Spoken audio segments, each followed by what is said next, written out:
కూటమి ప్రభుత్వం వచ్చిన తర్వాత రోడ్లు కానీ లేకపోతే ఈ వాళ్ళకి పెద్దవాళ్ళకి ఇస్తున్న పెన్షన్లు కానీ ఇవన్నీ టైం టు టైం జరుగుతున్నాయి అంటారా? మీ అభిప్రాయం ఏంటి?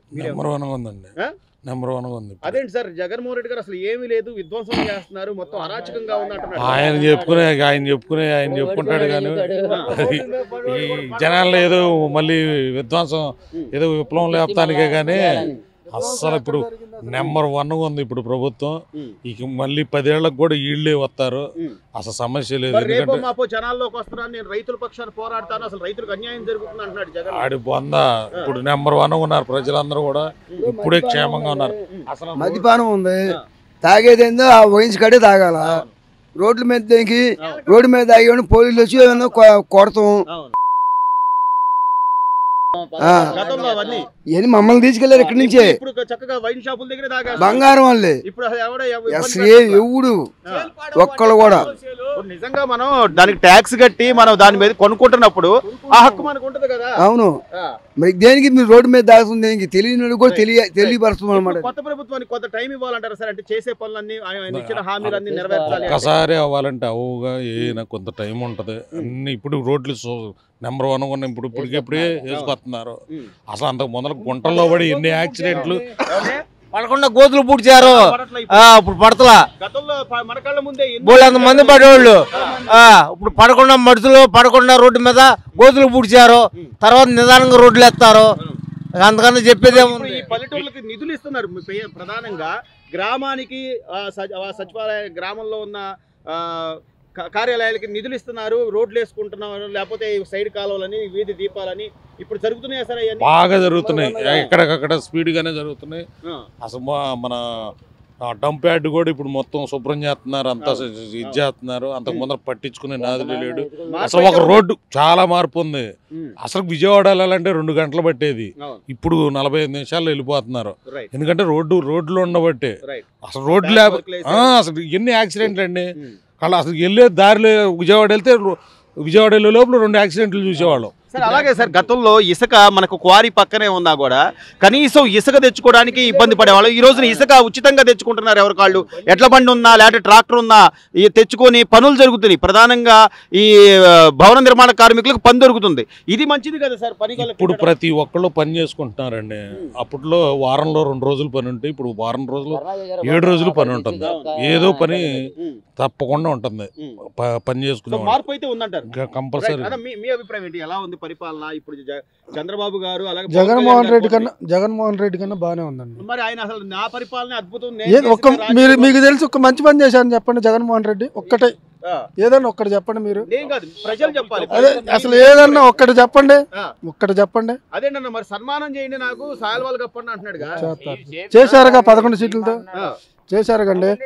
మా ఊరికి 2000కి ఇసుకొచ్చింది, ఇప్పుడు 2000కి వచ్చింది. ఆయన ఉన్నప్పుడు 5000. నేను భవన కార్మికుడిని, 8 నెలలు ఖాళీగా ఉండే అప్పుడు.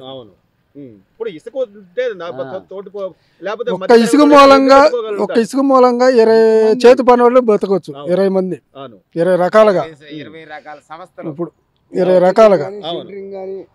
ఇంత తెలిసి కూడా ఆయన హయాంలో ఇంత జరిగిందని తెలిసి కూడా ఇంకా చంద్రబాబు పరిపాలన బాలేదు, విధ్వంసం జరుగుతుంది, అసలు అల్లకల్లోలంగా ఉంది. ఏదో ఒకటి జల్లాలుగా ఖాళీగా ఉన్నప్పుడు వాస్తవాలు కూడా ఉండాలి కదా. అదే చూస్తున్నారుగా, ప్రతి ఊరికి వెళ్ళి అడగండి. ఇప్పుడు మనం వరి వేస్తున్నాం, 6 నెలలకి 3 నెలలకు వచ్చింది. ఇది కూడా అంత వచ్చి 3 నెలలు అవుతుంది. గ్యాస్ బండ ఇచ్చేసాడు, ఇసుక వదిలాడు, ఇంకెన్ని వదులుతాడు? నిదానంగా వదులుతాడు. ఒకటి వదులుతా ఉంటాడు. మరి ఎన్ని కళ్ళ ముందు కనపడుతున్నా కూడా ఇంకా ఏదో బురద జల్లుతా ఉంటుంది, ఇంకా జనాలు నమ్ముతారంటావా? ఆయనకి ఓటేస్తే ఆడు మనిషి కాదు, ఇక అన్నం తిన్నట్టే. ఆయనకి ఓటేస్తే ఎవరైనా సరే, చదువుకున్న వాళ్ళు ఎవరైనా సరే, మళ్ళీ జగన్మోహన్ రెడ్డి అనే పదం రాదంటావు. రాదు. జనాల్లోకి వస్తున్నాను నేను, జనాల తరపున పోరాడతాను అంటున్నాడు. వస్తారండి, వస్తారు. జనం ఏముంది, వస్తారు. వేయొద్దు ఓటు వేయాలిగా, ఓట్లు వేయాలిగా, వస్తారు. కథల్లో ఆయనకి అసలు ఆయన మీటింగ్ ప్రతి మీటింగ్ మాకు మనిషికి 200 ఇస్తే మేము వస్తాం ఆడకి, బలవంతంగా వస్తాం. ఓటేయద్దు. అది ఇప్పుడు మేము 10 మంది ఖాళీగానే ఉన్నాం. ఏమో వ్యక్తం చేశాడు, నాకు 151 వచ్చినాయి కదా, 50 పోయినా నాకు 100 రావా అని ధీమా వ్యక్తం చేశాడు. లాస్ట్ జనం ఏం చేశారు? 2 ఒకట్లు ఇచ్చారు. అది 2 ఒకట్లు ఇచ్చారు. మధ్యలో 5 తీసేసి అటు ఒకటి ఇచ్చారు. మొత్తం మీద అయితే జనాలు పిచ్చోళ్ళు కదా. జనం ఎందుకు పిచ్చోళ్ళు అవుతారండి? ఎవరు పిచ్చోళ్ళు? ఊరు పెట్టి అయ్యారు చేద్దాం, టైం వచ్చినప్పుడు చూపిద్దాం దాని వ్యవహారం. అది ఏడికి లేదు. మళ్ళీ చెప్తే రౌడీజం కూడా వాళ్ళ పార్టీ కార్యకర్తలు కానీ వాళ్ళ రౌడీజం కూడా వాళ్ళ ఎంత దారుణంగా ఉందంటే వాళ్ళు ఎవరిని కొట్టినా అడిగేవాడు లేడు అన్నట్టుగా వాళ్ళ పరిపాలన అట్లా జరిగింది. ఆడకెళ్ళి కేసు పెడితే కేసు కూడా పెట్టించుకోవాలా. పిల్లల్ని కొడితే వెళ్ళి కేసు పెడతానికి వెళ్తే కేసు కూడా పెట్టించుకోవాలా. అసలు అవన్నీ చాలా ఆయనకి తెలియకుండానే ఆయన వెనకమాల ఎన్ని పోట్లు పడిపోయినట్టు పడిపోయినాయి. మరి ఆయన నిద్రపోతున్నాడు, మరి ఎన్ని చూస్తున్నాడు, అసలు ఏం జరుగుతుంది అనేది తెలుస్తుంది. నిద్రపోతున్నాడు. ఒక దాడి జరిగితే ఖండించాడా? ఇక్కడ మన చెరుకుపల్లిలో పిల్లోడి మీద పెట్రోల్ పోసి తగలబెట్టేస్తే ఖండించాడా? ఇప్పుడు కనీసం దాని మీద ఏమన్నా మాట్లాడారు? అసలు అసెంబ్లీ హాల్లోకి వెళ్ళింది మీరు దేనికి? బూతులు తిట్టుకుంటానికా, బూతులు నేర్పడానికా జనాలు? ఇప్పుడు అసెంబ్లీ హాల్కి వెళ్తున్నాము మంచి చెడు చెప్పుకుంటానికేగా. పవన్ కళ్యాణ్ ఎవరిని వదలకుండా ఉన్నారండి? ఎవరిని వదలకుండా ఉన్నారు? తెలుగుదేశం వాళ్ళు కానీ జనసేన వాళ్ళు కానీ అసలు ఎవరిని వదలకుండా ఉన్నారు? వాళ్ళు ఎవరిని వదలకుండా ఉన్నారు? అందరిని తిట్టారుగా. తిడితే అట్లా తిట్టకూడదు, ఇది మంచి పద్ధతి కాదని చెప్పాడా? ఒక మాట స్టేట్మెంట్ ఇచ్చాడా? ఒక ముఖ్యమంత్రిగా ఉండి ఏమన్నా చేశాడు? అసలు జనాలు తెలుసుకునే ఓట్లేసారంటారు. అవును, కేవలం అంతే తెలుసుకునే ఓట్లేసింది వీళ్ళకి, కూటమికి. చేతనారులే, బాగా చేతనారులే. పర్లా అంటే ఇప్పుడు నిదానంగా చేస్తారు. ఇప్పుడే మొదల మరి ఏం చేయట్లేదు అంటే నేను వచ్చిన తర్వాత అంతా విధ్వంసమే జరుగుతుంది, ఏమి లేదు పరిపాలన అని చెప్పి జగన్ గారు చెప్తున్నాడుగా. ఏదో చేతనాడు నిదానంగా చేస్తాడు. జనాలు చూస్తారు కదా, కళ్ళతో చూస్తారు కదా. ఇప్పుడు గతంలో 250 ఆయన పెంచుకుంటూ వచ్చాడు. ఈయన ఒకేసారి 1000 రూపాయలు పెంచి పెన్షన్లు ఇస్తున్నాడు.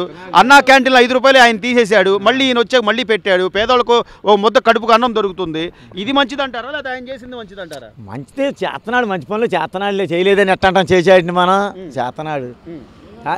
ఇంకా అంటే ఇంకేమన్నా అంటే రోడ్లు కూడా ఈ రోజున గ్రామాలకు నిధులు ఇస్తున్నారు, పల్లె గ్రామాలకి. గతంలో వైఎస్ఆర్ ఉన్నప్పుడు ఏమైనా వచ్చినాయి నిధులు లాంటివి ఏమైనా వచ్చినాయి గ్రామాలు? ఇప్పుడు కొన్ని ఉన్నాయి, కొన్ని వచ్చినాయి. ఇప్పుడు పర్లేదు, చేతనాడు అంటే ఇంకా ఆగాలి, నిదానంగా చేస్తాడు. ప్రభుత్వం పర్లేదంట. పర్లేదులే.